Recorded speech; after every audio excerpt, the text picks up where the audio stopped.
Yang sudah tertanam di masyarakat, image lebah itu menyengat, menakutkan. Dengan mendatangkan lebah tanpa sengat, image itu hilang gitu. Artinya memang lebah ini tidak menyengat gitu dan tidak berbahaya buat lingkungan.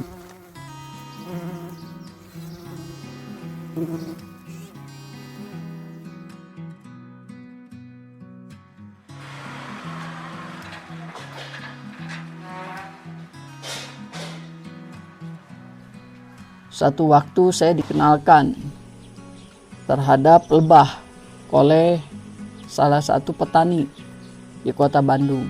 Bagaimana lebah bekerja, bagaimana lebah mencari nektar untuk menghasilkan madu. Kondisi fisik saya pada saat itu kurang bagus. Artinya saya mengalami sakit batuk yang cukup panjang. Mungkin ada hampir 1 bulan lebih. Petani itu mungkin kasihan, dia kasih ke saya 1 botol madu trigona. Nah, saya coba 1 gelas tuh, minum sedikit madu sama air hangat. Itu tidak sampai 5 menit hilang. Dulu itu masih sangat jarang sekali yang budidaya lebah trigona. Nah, makanya dorongan saya untuk mencoba itu sangat kuat sekali. Akhirnya saya punya taman, saya maksimalkan gimana caranya supaya lebah bisa betah. Saya tanami pakan-pakan lebah, mulai dari bunga matahari, tanaman-tanaman yang mengandung nektar, polen, resin. Setelah tanaman itu jadi, mereka menghasilkan madu juga. Bahkan saya pernah panen sampai hampir 1 kilo dari 1 kotak. Itu yang di luar dugaan saya. Lebah ini bisa luar biasa mencari pakan di tengah kota. Satu waktu ada penjabat RW mau lihat-lihat kenapa kok banyak tanaman dan sebagainya. Saya bilang, saya budidaya lebah di sini, Bu. Kata Bu RW, bagaimana Bu kalau kita coba di lingkungan kita budidaya lebah? Dengan senang hati saya, karena saya pun baru belajar gitu. Ya, akhirnya beberapa warga setuju mendirikan komunitas kelompok tani hutan Tamalago. Itu didirikan bulan September tahun 2020. Kita itu di Indonesia jenis lebah itu yang paling banyak, dan itu jadi keunggulan sebetulnya untuk budidaya di negara kita. Jadi ada telur tua, ada telur muda. Habitatnya dari mana? Habitatnya sudah jelas semua dari hutan. Baik Apis trigona, Mellifera dorsata, cerana itu berasal dari hutan semua. Kalau nggak memiliki sengat, bagaimana lebah trigona mempertahankan diri? Lebah trigona mempertahankan diri satu dengan menggunakan resin. Nah, mereka mempertahankan diri memasangkan resin-resin di luar. Nah, mereka tempelkan sampai tidak ada celah sama sekali untuk predator masuk gitu. Lalu yang kedua, mereka mempertahankan diri dengan sumutnya. Artinya ya kalau ada yang mengganggu, mereka akan menggigit melalui sumutnya. Kita membudidayakan 4 jenis lebah di sini. Jadi ada lebah trigona levisep,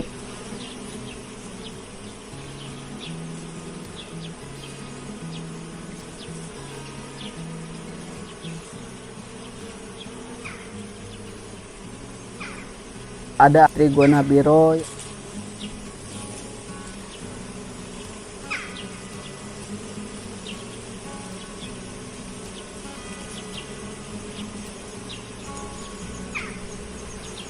ada trigona itama,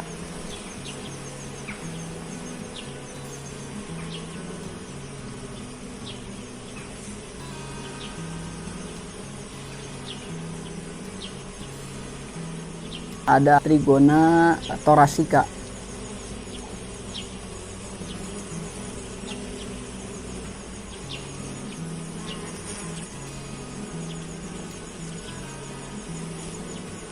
Nah, kita simpan di sini untuk melihat cocok nggak dibudidaya di kota. Ternyata alhamdulillah secara habitat atau lingkungan yang ada di sini cocok. Namun secara produksi itu masing-masing berbeda-beda gitu. Tetap untuk produksi kita harus memfokuskan kepada sumber nektar yang ada di bunga. Tidak mesti di kota sebetulnya, di kebun, di kampung, di hutan, trigona bisa dibudidayakan gitu. Ya, saya pikir penempatan ideal adalah penempatan kotak di tempat yang bersih gitu, yang steril ya, dari semut, hama, cicak ya. Yang kedua di tempat yang banyak vegetasinya. Kadang pembudidaya lebah itu mungkin tidak fokus terhadap pengontrolan. Yang mana kadang hama itu datang bisa sore atau malam hari. Seperti cicak juga ada kepik ya. Nah itu kekurangan kita itu adalah kurangnya pengontrolan terhadap koloni. Yang menyebabkan si predator senang datang.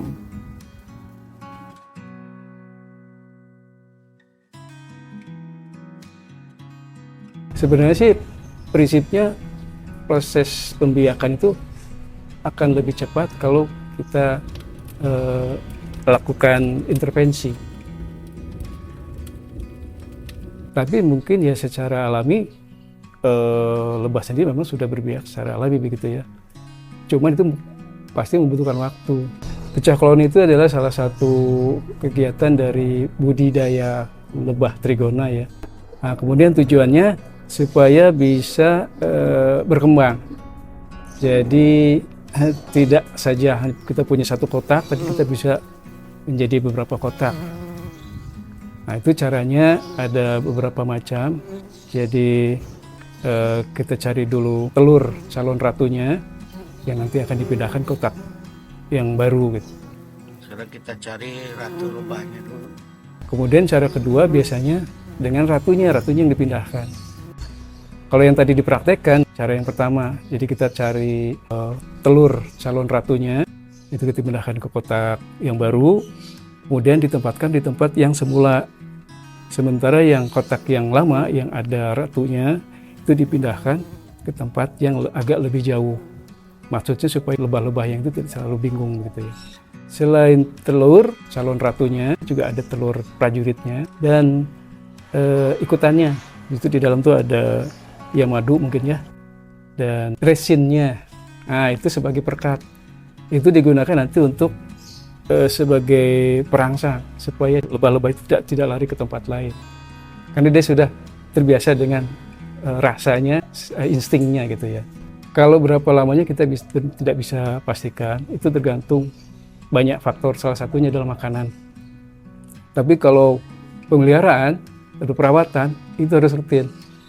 Minimal ya 2-3 hari sehari kita cek, dan jangan lupa kita harus jauhkan dari predator.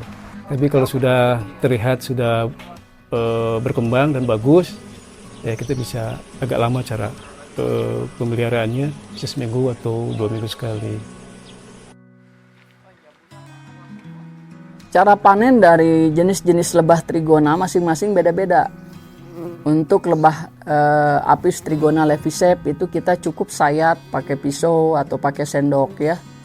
Untuk trigona biroi juga kita ada treatment khusus cara pemanenannya. Untuk itama juga lain.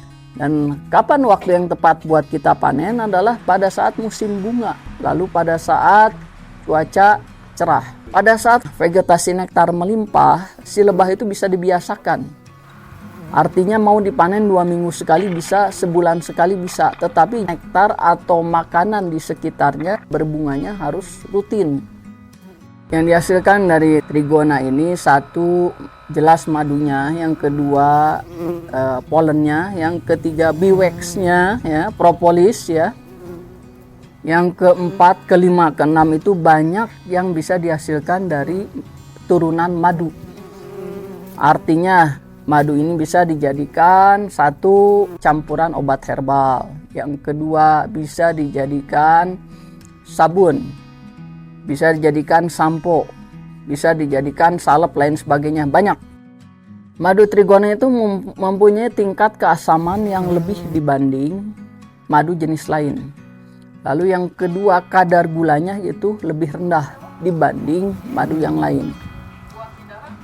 Walaupun madu semuanya juga sifatnya menyembuhkan, tetapi trigona sendiri itu yang saya rasakan efeknya pada saat kita minum madu ini luar biasa.